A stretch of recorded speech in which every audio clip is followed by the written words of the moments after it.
खुलुमबाय स्टुडिअ दं आं रबेन बसुमतारी 14 नं चिरां दुवार ब्लकनि सिङाव बिपिएफनि गिदिर खहा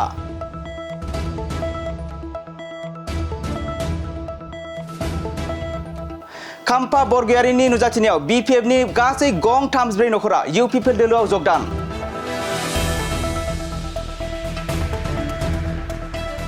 नंगौ चिरां जिल्ला देवस्रि बिसिडिसि एबा 14 नं चिरां दुवार ब्लकनि सिङाव थानाय बर्मनपारा नेपाली बस्ति गामिनि गासै गं 34 नखरा दिनै बिपिएफ दोलोखौ नागारनानै बारग' लेङाइ गाहाय मावफुं सोद्रोमा खाम्फा बरगयारिनि नुजाथिनायाव इउपिपिएल दोलोआव जगदान जायो थारैनो 14 नं चिरां दुवार बियाबाव बिपिएफ दोलोआ लाथिख' जानो थांगासिनो दं नामा फैगौ 2025 मायथाइयाव बिसायख'थि गेलेनो थाखाय बिपिएफनि सावगारिया थामारनाय नंला नामा अखा नायबानो बिपिएफ दोलोनि दैदेनगिरि बिबानगिरि आरो मददगिरि सोद्रोमाफोरा इउपिपिएल दोलोआव जगदान जानायखौ नुनो मोनसै थिग बेबादिनो फैगौ बिटिसि बिसायख'थियाव देरहानांगौनि थाखाय गाव गावनि दोलोखौ गोख्रों खालामनो जगदान होनाय हाबाफारिया सोलिगासिनो दं बेनि गेजेरावनो बिटिसिनि बारग' गाहाय लेङाइ मावफुं सोद्रोमा खाम्फा बरगयारिया बिपिएफ दोलोखौ नागारखांनायनि उनाव दिनै इउपिपिएल दोलोखौ फैगौ बिसायख'थियाव गोख्रों गोहो गोरा खालामनो थाखाय खामानि मावगासिनो दं आरो दिनै खाम्फा बरगयारि बिथांनि नुजाथिनायाव 14 नं चिरां दुवार ब्लकनि सिङाव थानाय बर्मनपारा नेपाली बस्ति गामिनि गासै गं 34 नखरा बिपिएफ दोलोखौ नागारनानै इउपिपिएल दोलोआव जगदान जायो बे आं दा देवस्रियाव दङ आरो देवस्रिनिनो मोनसे गामि बेखौ बर्मनपारा होननानै बुङो बेवहाय नेपाली माने गुरखा आरो राजबंशी सूत्रधर आदिबासी बयबो जाति गस्थि ज' दङ 7-8टासो गामि दङ दा बे थांनाय 20 बोसोरा आंजोंनो थाफानानै खामानि मावोमोन बिसोरो दा जिहेतु आङो बिपिएफ नागारनानै इउपिपिएलआव फैबाय ओंखायनो गासिबो बे बिपिएफनि आंजों मावग्रा रायजो राजाफोरखौ आङो दिनै फैनानै इउपिपिएलआव जगदान जाहोजोबदों साबेसे जयेनिं जादों जानायखौ एक्जाक्टलि आं मिथिला खिन्थु दहाय आगोलाव बर्मनपारानि जि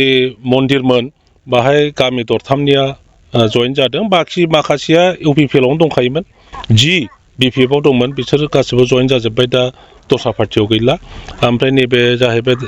राजबंशी सूत्रधर आरो नेपाली गामि बेवहाय किमान परियाल আছে ইয়াত 34 পৰিয়াল আছে কয়েকটাতো অলৰেডি এই দক্ষিণ পালৰতো অলৰেডি ইউপিপিএলত আছে এতিয়া বাকি উত্তৰ পালৰ এই স্কুলৰ আশে পাশে থকা যিমানবোৰ বিপিএফৰ মানুহ সকলোৱে ইউপিপিএলত যোগদান কৰিছে আমি এই সমাজখন যিখিনি আজিকা যোগদান কৰা হৈছিল সেইটো আমি আগৰ পৰা 17 বছৰলৈকে বিপিএফতে আছিলোঁ তাৰ পিছতো আমি 4 বছৰ আকৌ বিপিএফতে আছিলোঁ আমি ইউপিপিএলক কিন্তু সাপোর্ট কৰা নাছিলোঁ কিন্তু 4 বছৰ চাই কিনি ইউপিপিএলৰ যিকোনো কাজ কৰ্ম হৈছিল এইটো সম্পূৰ্ণ ভাল পাই কিনি আজি আমাৰ এই ইউপিপিএল দলত যোগদান কৰিলোঁ কেইজন যোগদান হৈছে আজি মোটামুটি আমাৰ গাঁৱৰ পৰা মোটামুটি 60 জন সবে আহিছে আমাৰ মহিলা পুৰুষে